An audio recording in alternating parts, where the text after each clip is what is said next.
Hello, and welcome to this tutorial on the Spatio Metrics Rhino workflow. In this tutorial, we'll go over everything you need to know to get started using Spatio Metrics, and really putting a focus on how you can format models so that they can seamlessly be analyzed via our automatic analysis engine on our web app. So to get started, I'll just talk through the overall process that we'll be working with. And it's really just 3 steps. The first is to prepare your plan for analysis using either a Rhino or Revit workflows. The second is to submit your file for analysis. This really just means uploading it to our website.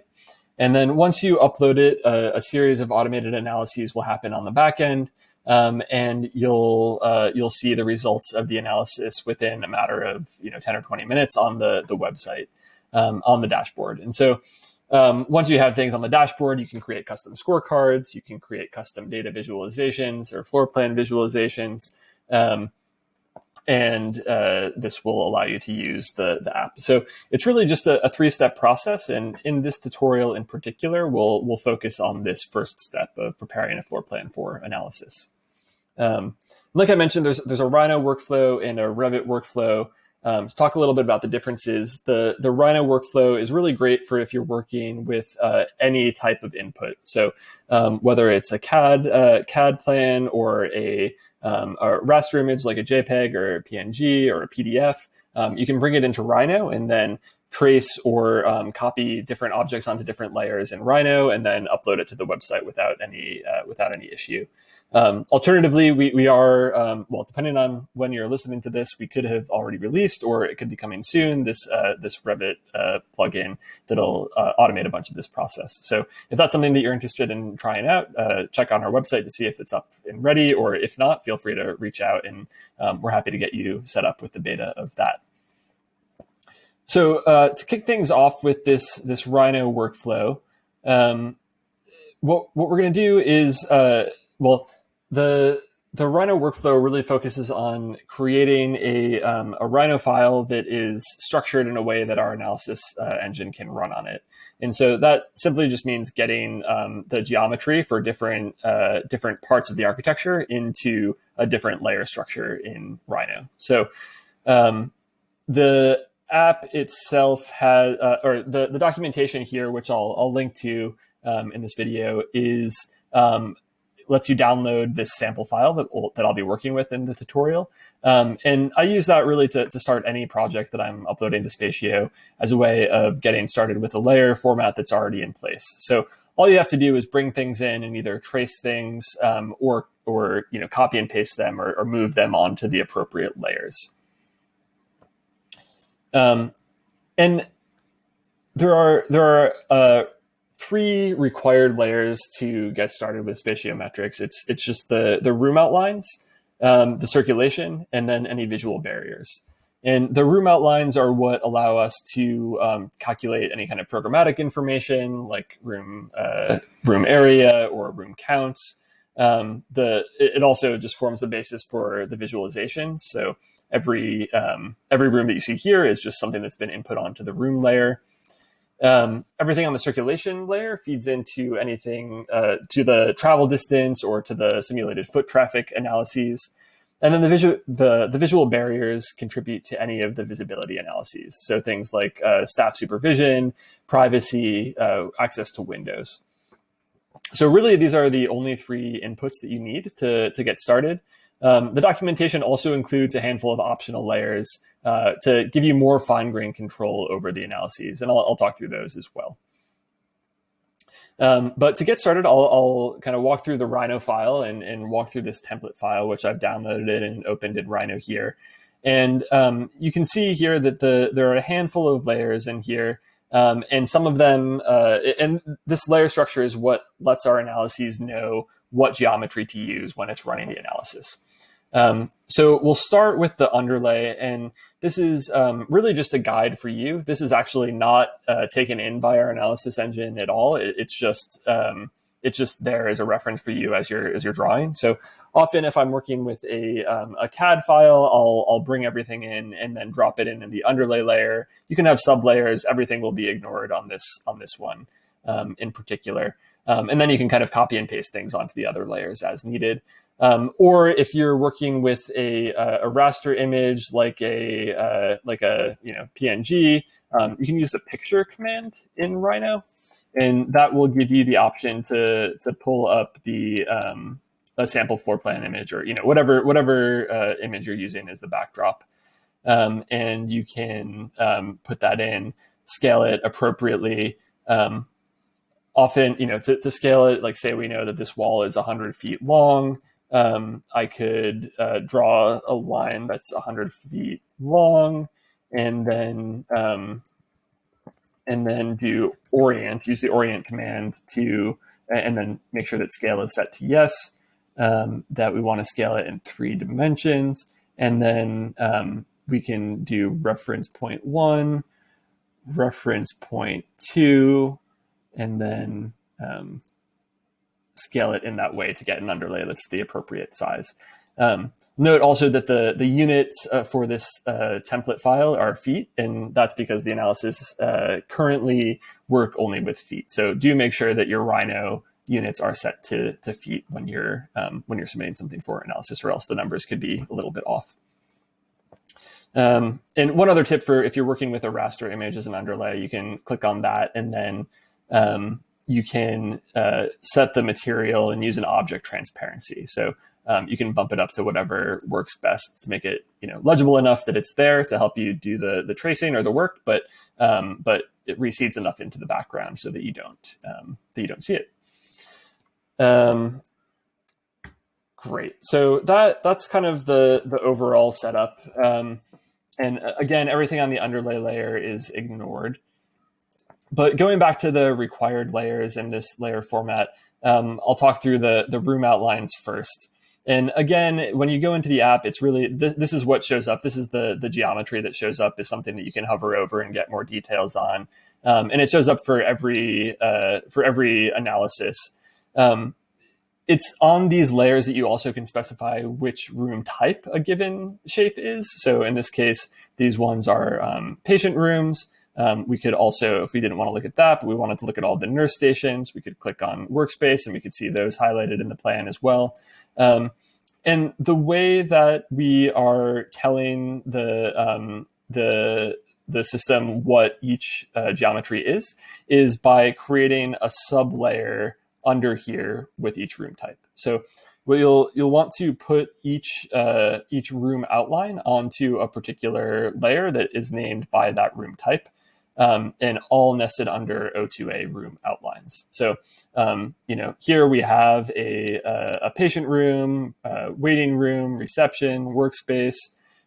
Say we wanted to add an additional room type, all we would have to do is add in something, and I don't know, we can call it a playroom if it's a pediatric ward, for instance. And then all you would have to do is to, on that layer, draw in some geometry using a closed polyline. So that means, if you have a series of lines that don't touch at the end, or that aren't joined together, then the analysis engine won't read that as a room. So you do want to make sure that everything is joined and closed. So if you have something that's drawn as kind of separate lines like this, one quick trick is to just select it all and type join, and that'll create a single closed polyline. The other thing you can do is to type cell open curve, and that's going to select everything in the file that's open. And actually, the reason that we're getting that is because we have the underlay that's not locked. So I'm just going to lock the underlay, actually even turn it off here. And you can see that if I do cell closed curve, it's going to pick up all of the curves that are closed, and those are viable curves for us. But if I do cell open curve, then, if I explode this one again and then do cell open curve, it'll select those objects for me. So I know that I need to close those. And then you can see, you can always check to see, okay, these are patient rooms. If I select those objects, and I can double check, okay, yeah, this is catching all of the patient rooms for me. If I wanted to, for instance, turn this patient room into, maybe I mislabeled as a patient room and it should really be nourishment. All I have to do is change the object layer onto the nourishment layer. And then when I bring it into the app, it'll show that. So I don't want that here. So I'm just going to undo. But that's how you kind of control what these room types are. One thing to note is that especially if you're using our collections and you want to compare for metrics across different floor plans, it's really helpful to have essential to have all of the room types that you want to compare have the exact same spelling across the different plans. So like in this case, it's taking the patient rooms across different plans, and I can compare them. And that's working because within the layer structure, I've created a layer called patient room that's consistently named across each of the plans. So it's also a good practice to, if you're going to do multiple versions of the same plan, you can just, start with the same file every time so that the names are the same. But otherwise, it's good to just kind of double check to make sure that the things that you want to compare are named the same. On the flip side, if you want to add more fine-grained control, so, for instance, if you want to have a patient room that's serving pediatrics versus a patient room that's serving adults, and you want to treat them differently, you can just name them differently here. So I might do patient room pediatrics, and then create a new layer called patient room adults, and then I could select these patient rooms and then just put them on the adults layer. So that's how you can input room outlines. Fairly straightforward, but there's a lot that you can do to kind of to tweak the way that you're inputting things and have different control in the app over that. So the next thing that I'll touch on is the circulation. And again, that is for our travel distance analyses. So if we go into here and select the travel distance metric, you can see in this case, it's going from like, what's the average distance from every patient room to the nearest workstation or the nearest nurse station. You get the range up here. And you'll see that if we hover over any of these, it's drawing a path between the patient room and between the destination. And the way that we tell the analysis where those paths can be is using the circulation layer. And you can see down here that in Rhino, it's O3A primary circulation paths. So if I go into Rhino and I turn on circulation and the O3A primary circulation path, you can see that it's everything here that's in pink. So I'm just going to turn these other ones off so you can see it. But it's all of these lines that go through the corridors, and that tells us where people can walk. So one tip that I use to do this is if you're drawing a lot of corridors, to get it perfectly centered, you can, like, say we wanted to get this line. To get it perfectly centered, I'll often just draw a line across a corridor like that, and then rotate it, get the midpoint, and then rotate it 90 degrees. And then you can extend it to make sure that it definitely touches either end. Or in this case, if I want it to touch this one, I can use the fillet command, make sure the radius is set to 0, and then connect it that way. So that's a way to just speed up the process of drawing these circulation paths. And again, it's just these are polylines or lines that live on the primary circulation paths layer. One thing to be careful of is that it is important that everything touches in the circulation path, or else it won't be able to find the shortest path between two rooms using the circulation paths. So, for instance, if this one were just slightly not touching that one, then if you're going from this room to this room, it would go all the way down here and then kind of come back up rather than taking this path there. So it's something to watch out for. It's also something that you can use as a tip or as a trick. If you don't want people to be able to walk in a certain place, you can just leave out the circulation path there.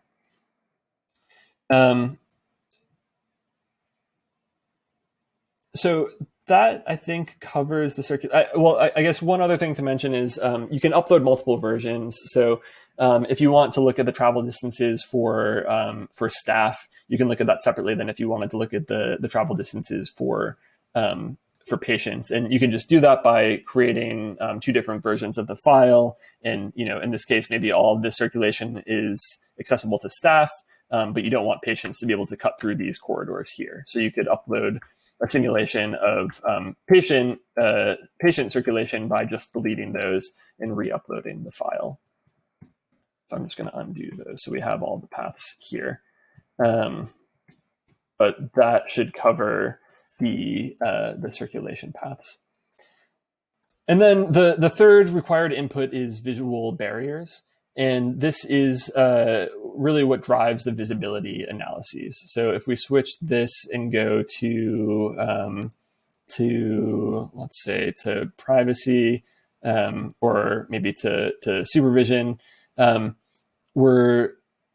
this is showing how visible is each square foot of the patient room from a nurse station. So the nurse station in this case is this workspace here. And you can see that there are these kind of diagonal lines, which really looking at the isovist or the view shed from that given point into the room. And so the way that we help the analyses understand where the visual barriers are, what it can see through and what it can't, is on this layer called obstructions. So I'm going to go switch to that layer. And you can see here that everything on this layer is a visual barrier. So out here, there's no obstructions by this exterior window, and that means that daylight can come in. Similarly, that there's an opening for a door here, and so that allows, or in this case, if we wanted to model so that a nurse can see from the station into that patient room, we might opt to leave the door open, and that would provide a way for views to go in there. This is all done in 2 dimensions, so you can make the call of, okay, if it's a half height wall or a full height wall, do you want that to count as something that blocks the view or not? So you can be fairly rough with these. For walls, we tend to just draw single lines. They don't always, you don't have to get a parallel. It's totally fine if you're a little bit messy with these. Having a slight angle isn't going to change the results all that much. So you can be fairly quick about how you do these, and then you can really control how you want the views to come in by say, okay, let's say that there's no visibility into these doors, or we want to assume that the patient room doors are closed. You can just close those openings. And again, these obstructions are used for any of the visibility analyses, whether it's patient supervision, privacy, access to windows, and also the views that are outside of every room. So that's the gist of the visual barriers. And again, these are the 3 inputs that are necessary to run the analyses. But you can kind of stop there and or you can add some additional finer grain control over things. So next up, I'll go through the optional layers, and these are all just different ways to exert a little bit more control over the results of the analyses. And the best way to get a sense of these are to just run an analysis, change a few things on different layers, see how it changes, what came out, and then run it again. You can really play around and see what things change. But so there's the underlay layer, which we already spoke about that, totally optional. There's the room names, room points, views, doors, and building outlines. And we'll just take them one at a time because they're related to the other things that we've looked at. So as it relates to, or when we talk about rooms, if I go to the rooms layers, we already talked about room outlines, but there's also the option to use room points.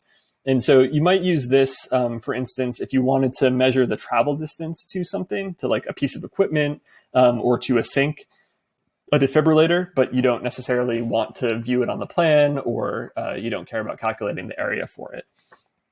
So it works the exact same way as room outlines in terms of the way that you enter it. you create a sublayer under room points that lets you that defines what that room type is, and then it'll show up just like anything else in the room drop down menu is that room type. So here we have sinks on the sink. Some cases you might want to put like the entrance to the building. You might want to be able to measure the travel distance to that. You could just create a new layer called entrance, and then put a point, and then we would assume that people can enter through that point. So that's room points, just a way to add additional destinations for the travel analyses without actually visualizing them on the plan or without calculating the area or visibility metrics for them. The other kind of additional feature for rooms is that optionally you can put room names in a room, and it'll associate, it'll give this name to any room on that layer, or it'll give this name to any room that it's inside of. And so I can do that by creating a text object just by typing text up there. And then let's say that this is like, room, or I guess in this case we were doing GH 743A, for instance. So I could create that and then just put it right in there on this layer. And then now in the app, this should show up with that name associated with it. So that's room names. And those are the inputs for the rooms. On circulation, there are a few other options there as well. So we talked about primary circulation paths, which go through here. By default, it'll draw paths from the center of the room to the nearest point on here. So if we have this room outlined here, it's going to find the center, which is probably somewhere around there, and then it'll find the closest primary circulation path and draw a line down to it like that. And so it'll calculate this distance through here. So it's a little funny because it doesn't go through the door.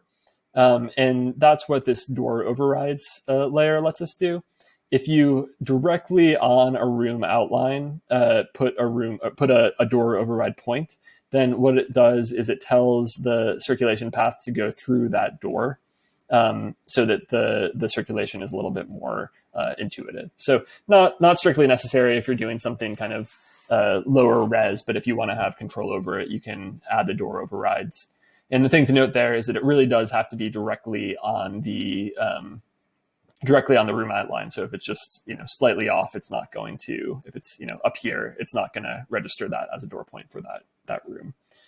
I'll undo that part. Actually, I'll leave that there. And then the other thing to note is that you can also do a destination override. So by default, it's going to set the destination of a room as the center point of it. But if you want to measure, for instance, to the furthest point in a room, or to somewhere else in a room, maybe you have an irregularly shaped room, you can put a destination override. And so long as that destination override is contained within a room, then it'll, instead of going to the center of the room, it'll go to that point.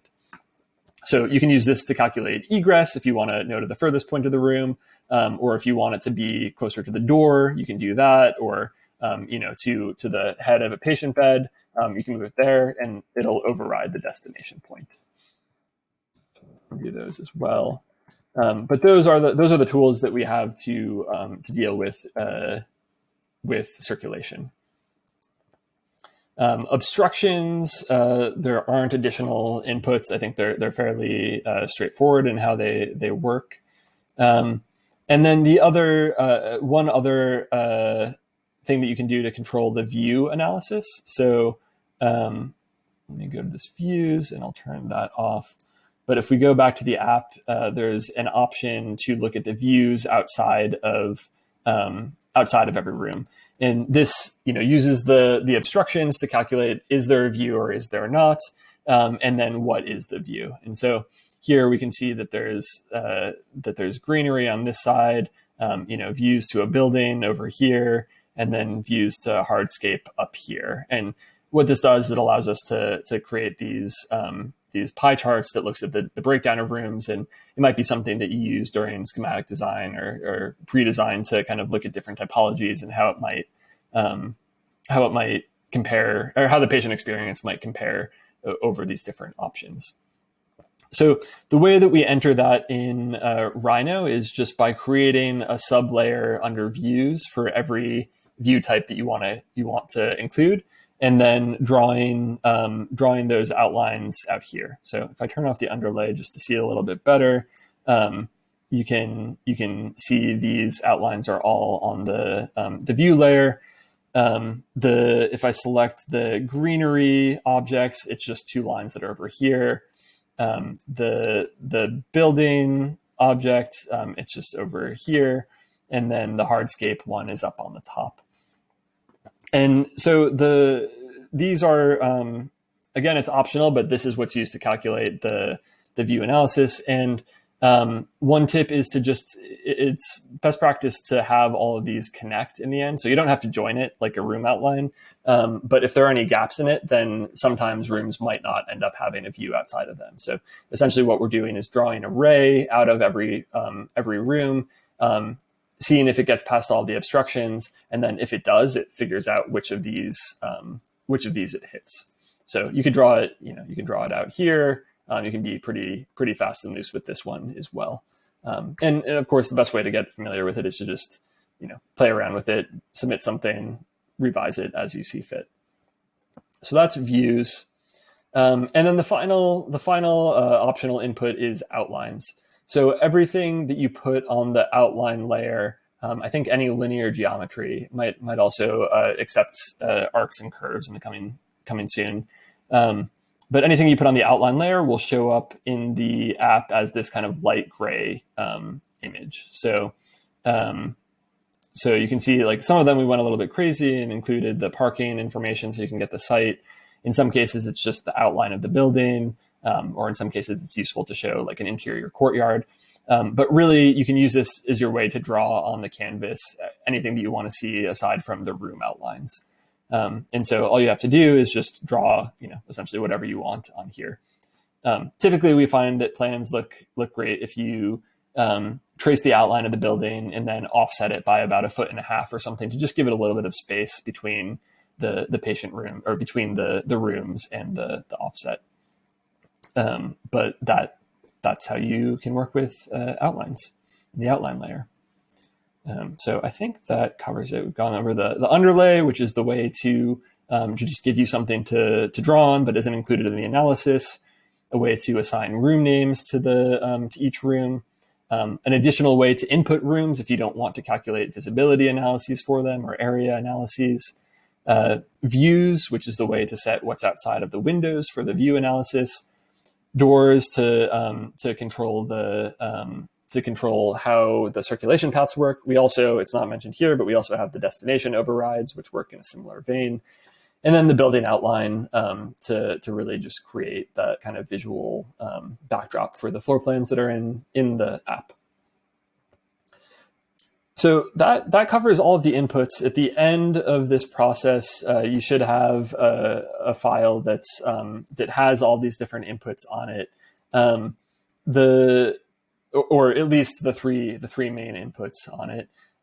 And once you do, you simply save the file, and then you can upload it on the web app. So the place that you can go to do that is if you go, anywhere on the site, if you just click on New Project. So in this case, I'll call this tutorial floor plan. And I'll give it an address of like 123 Main Street. You can fill in as much or as little information as you want for now. If you want to add a tag, like this is a racetrack typology, so I'm just going to give it a tag of racetrack. And then once I have this information in place, I'll click Create Floor Plan. And then it gives me an option to upload the file for analysis. So one thing to note here is that you have a few different options when it comes to running things. The visibility analyses in particular can take some time to run. And so if you're just doing a first draft of something, you can click on this draft button. If you're doing it like a final presentation, you might want to do a high resolution. The draft obviously will be a lot quicker than the higher resolution analyses. The only difference is that it's running the visibility analyses for every 3 square feet over on the draft side, as opposed to every 1.5 feet for the high resolution analysis. One other thing to note just on analysis time is that the biggest contributors to how long something will take is the total square footage and the total number of obstructions. So if you want to, along with the grid size resolution. So if you're looking to minimize the amount of time that it's going to take to run the analysis, definitely would select the draft option. Would try to use as few obstructions as possible. So, combine walls. Instead of drawing this as like 5 segments, draw it as a single segment, or instead of drawing this as 4 segments split there, draw that as a single segment. And that should speed up some of the time that it'll take to run the analysis as well. So I'll click draft, done, and then I'll just select the template file here, open it up, and then that's it. That kicks off the analysis process. Everything else is kind of automated in the cloud. So you'll get some feedback on the analysis as it's going here in this window. It's going to go through first just analyzing or looking through the file and checking to make sure that everything looks formatted correctly. If it's not, you'll get some pop-ups over here that say, hey, you're missing this layer, or hey, you have some objects that were the wrong format on this other layer, and so we weren't able to include those in the analyses. You'll get errors if it can't run, or just warnings if there are some tips to say, okay, we're not sure if it ran or not. So like, yeah, in this case, it found a few warnings, just that there's nothing on the destination overrides layer. And that's totally fine because we didn't put anything on the destinations override layer. The only reason this is helpful is if you see that things aren't coming out as you think they might be, and then you can check what went on here. So we'll give this some time. Essentially, this often will take anywhere from a few minutes to 20 or 30 minutes, depending on how much input you have and the size of things. And once the analysis is complete, you'll get a little alert here, and you'll be able to navigate the plan. So while that's going, I just wanted to pull up. I uploaded the test plan beforehand, and you can see here that it's got all of the rooms that we were looking at, all of the we have the visibility, or sorry, the window access analyses based on the obstructions, the travel distance analyses, and so on. So everything is in here and ready for. It looks like in this case there weren't any views that came through, yeah. So this is really all that you need to know to get started with the Rhino workflow in Spatio Metrics. Like I said, there's a few other workflows coming soon. The Revit plugin, and if you're interested in testing that, definitely reach out and we can get you set up with that. And certainly, if any other questions come up as you're processing plans, we're always game to get your feedback and to help out where we can. So don't hesitate to reach out anytime if we can be of help as you are processing your plans. Thanks for taking the time to go through this tutorial with us.